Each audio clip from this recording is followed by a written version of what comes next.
And so you see the advent of World War I is only really possible through the way that we have manipulated our agricultural system to build something that is one part entirely destructive or can feed people.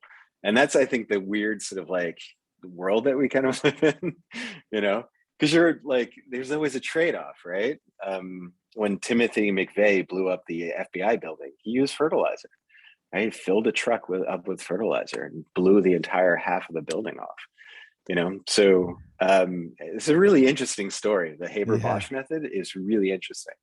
And part of the reason he won the Nobel Prize that year in chemistry, but part of the reason why he isn't known anymore was he also created Zyklon B and mustard gas that was used in World War One, which was used on soldiers and then eventually used on his own family because he was Jewish. He was a Jewish scientist, but he was able to take nitrogen out of the air, which is an enormous amount of nitrogen in our atmosphere, make it into something that is usable to grow food.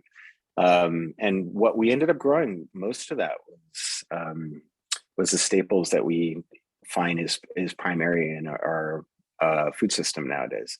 It's wheat, it's corn, it's soy, and rice. You know, and so that history is sort of buried within the early part of the 20th century, and sort of plays back and forth between the world wars and then feeding ourselves, and then sort of the chemical agricultural system that we have now, which is monocrops, right? So now you could grow these huge amount of monocrops on these finite lands, pack them in, grow them, and then we essentially just took every single constituent part of that and then just fed ourselves. So you walk into the supermarket nowadays, you're just eating corn, wheat, and soy in various forms, right?